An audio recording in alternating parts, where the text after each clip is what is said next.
मच्छिंद्रनाथ महाराजांची कृपा प्राप्त करण्याचे 3 प्रभावी मार्ग. अवधूत चिंतन. श्री गुरुदेव दत्त. दत्तगुरूंच्या कृपेने तुमच्या सर्व मनोकामना पूर्ण व्हाव्यात अशी गुरुचरणी प्रार्थना करून आजच्या व्हिडिओला सुरुवात करूया. श्री गुरुदेव दत्त. भाग 1. आध्यात्मिक प्रारंभ आणि महत्त्व. मच्छिंद्रनाथ महाराज हे नवनाथांमधील प्रथम नाथ आणि भगवान महादेवांचे अंश अवतार मानले जातात. त्यांची भक्ती आणि सेवा केल्याने साधकाच्या आयुष्यातील सर्व संकटे दूर होऊन आत्मिक शांती प्राप्त होते. नाथ संप्रदायामध्ये त्यांना गुरूंचे गुरु असे स्थान आहे. मच्छिंद्रनाथांची कृपा प्राप्त करणे म्हणजे साक्षात शिवत्वाची अनुभूती घेणे होय. अनेक भक्त त्यांच्या आशीर्वादाने कठीण प्रसंगातून सुखरूप बाहेर पडले आहेत. आजच्या या विशेष भागात आपण मच्छिंद्रनाथ महाराजांना प्रसन्न करण्याचे 3 अत्यंत प्रभावी आणि शास्त्रोक्त मार्ग जाणून घेणार आहोत. हे मार्ग श्रद्धेने आचरणात आणल्यास साधकाचा आध्यात्मिक प्रवास सुकर होतो आणि महाराजांचा वरदहस्त नेहमी पाठीशी राहतो. भाग 2. पहिला मार्ग. जप आणि नामस्मरण. मच्छिंद्रनाथ महाराजांची कृपा मिळवण्याचा पहिला आणि सर्वात सोपा मार्ग म्हणजे नामस्मरण. कलियुगात नामाला अनन्यसाधारण महत्त्व आहे. अलक निरंजन हा महामंत्र किंवा ओम चैतन्य मच्छिंद्रनाथाय नमः या मंत्राचा दररोज किमान 108 वेळा जप करावा. नामस्मरण करताना मन स्थिर आणि शुद्ध असावे. मंत्राचा उच्चार स्पष्ट आणि लयबद्ध असावा, ज्यामुळे शरीरातील चक्रांवर सकारात्मक परिणाम होतो. दररोज ठराविक वेळी जप केल्याने महाराजांशी एक अतूट नाते निर्माण होते. नामाच्या शक्तीने मनातील नकारात्मक विचार नष्ट होतात आणि सकारात्मकतेचा संचार होतो. हा जप करताना समोर महाराजांची प्रतिमा ठेवून ध्यान लावल्यास त्याचे फळ अधिक लवकर आणि प्रभावीपणे प्राप्त होते. भाग 3. जपाची पद्धत आणि नियम. जप करताना काही नियमांचे पालन करणे आवश्यक असते. शक्य असल्यास पहाटेच्या मुहूर्तावर जप करावा, कारण या काळात वातावरणात सात्विकता अधिक असते. पांढऱ्या किंवा भगव्या रंगाचे सुती वस्त्र परिधान करून उत्तरेकडे किंवा पूर्वेकडे तोंड करून बसावे. जप करण्यासाठी रुद्राक्ष माळेचा वापर करणे अत्यंत श्रेयस्कर मानले जाते. जपाच्या वेळी मनात कोणत्याही प्रकारचा अहंकार किंवा द्वेष नसावा.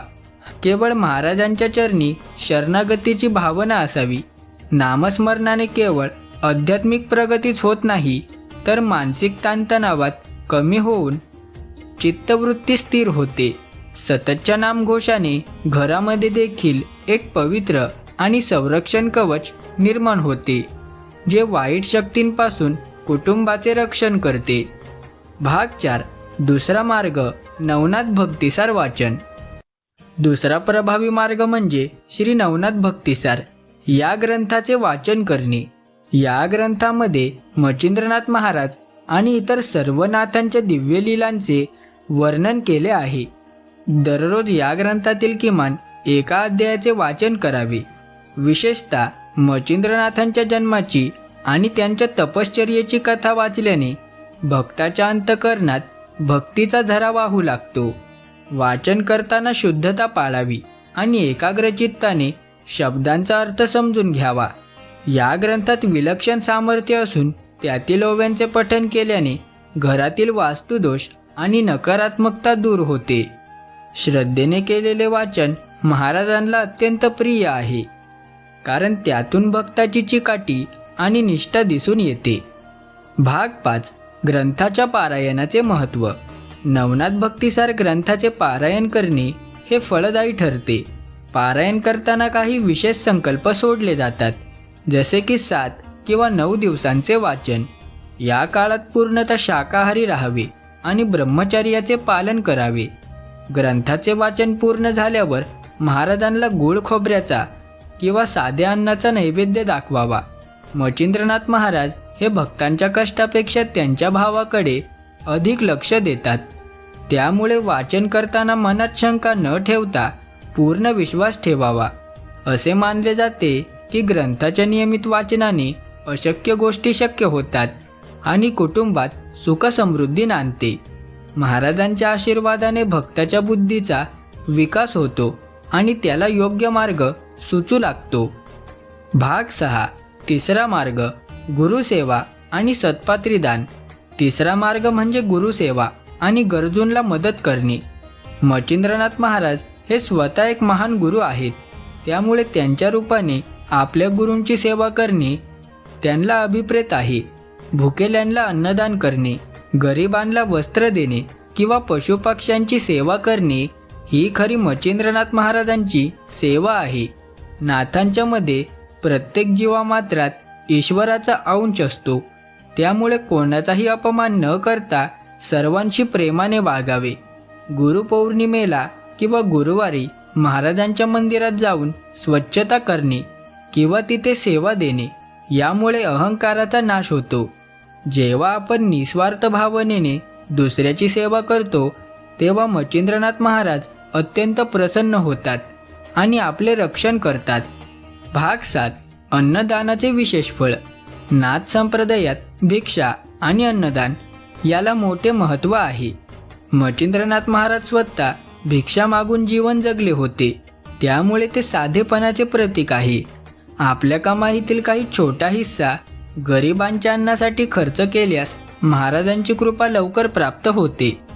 विशेषतः गुरुवारी एखाद्या गरजवंताला पोटभर जेवण दिल्यास किंवा मुक्या प्राण्यांना चारा दिल्यास त्याचे पुण्य थेट महाराजांच्या चरणी रुजू होते. ही सेवा केवळ औपचारिक नसावी तर ती मनापासून केलेली असावी. सेवा करताना मी करतोय हा भाव न ठेवता महाराज माझ्याकडून करून घेत आहेत हा विचार ठेवावा. ही नम्रता महाराजांना आपल्याकडे आकर्षित करते. भाग 8. मच्छिंद्रनाथ महाराजांचे स्वरूप आणि ध्यान. महाराजांची कृपा मिळवण्यासाठी त्यांच्या स्वरूपाचे ध्यान करणे आवश्यक आहे. मच्छिंद्रनाथ महाराज हे तेजस्वी कांती असलेले, जटाधारी आणि हातात झोळी व दंड धारण केलेले आहेत. ध्यान करताना त्यांचे हे रूप डोळ्यासमोर असावे. त्यांच्या डोळ्यातील करुणा आणि चेहऱ्यावरील शांतता आपल्याला आंतरिक शक्ती देते. ध्यानामुळे आपली एकाग्रता वाढते आणि आपण बाह्य जगापासून विलग होऊन अंतरात्म्याशी जोडले जातो. मच्छिंद्रनाथ हे योगाचे प्रवर्तक आहेत. त्यामुळे योगाभ्यास आणि प्राणायाम केल्याने देखील त्यांची जवळीक साधता येते. शरीराची शुद्धी आणि मनाची स्थिरता असेल तर महाराजांचा अनुभव येण्यासाठी वेळ लागत नाही. ध्यान हा आत्मसाक्षात्काराचा महामार्ग आहे. भाग 9. भक्तीमध्ये सातत्याचे महत्त्व. कोणतीही साधना करताना त्यात सातत्य असणे अत्यंत गरजेचे आहे. मच्छिंद्रनाथ महाराजांची कृपा एका दिवसात प्राप्त होत नाही तर त्यासाठी दीर्घकाळ संयम आणि निष्ठा लागते. सुरुवातीला काही अडथळे येऊ शकतात, परंतु भक्ताने डगमगून न जाता आपली सेवा सुरू ठेवावी. श्रद्धेची परीक्षा घेतल्याशिवाय महाराज आपले वैभव बहाल करत नाहीत. ते भक्त ऊन, वारा, पाऊस किंवा संकटांची पर्वा न करता महाराजांचे नाव घेतो का त्यालाच त्यांचे दर्शन घडते. भक्ती ही केवळ ओठावर नसावी तर ती काळजात असावी. सातत्याने केलेल्या प्रार्थनेमुळे ईश्वरी लहरी आपल्याकडे आकर्षित होतात आणि मग अशक्य ते शक्य होऊ लागते. भाग 10. उपसंहार आणि फलश्रुती. मच्छिंद्रनाथ महाराज हे नवनाथांमधील दीपस्तंभ आहेत. वरील 3 मार्गांचा नामस्मरण, ग्रंथवाचन आणि निस्वार्थ सेवा अवलंब केल्यास जीवनात आमूलाग्र बदल घडतो. महाराजांची कृपा झाल्यावर भीती, चिंता आणि दुःख यापासून कायमची मुक्ती मिळते. मच्छिंद्रनाथ महाराजांची कृपा प्राप्त करण्याचे 3 प्रभावी मार्ग यावर आधारित ही माहिती तुम्हाला कशी वाटली हे नक्की सांगा.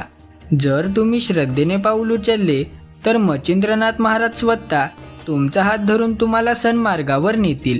अलख निरंजन या नादाने आपल्या आयुष्यातील अंधार दूर करा. महाराजांचे आशीर्वाद तुमच्या आणि तुमच्या कुटुंबाच्या पाठीशी सदैव राहोत हीच प्रार्थना. मच्छिंद्रनाथ महाराजांची ही सेवा मनोभावे करून जीवनाचे कल्याण साधा.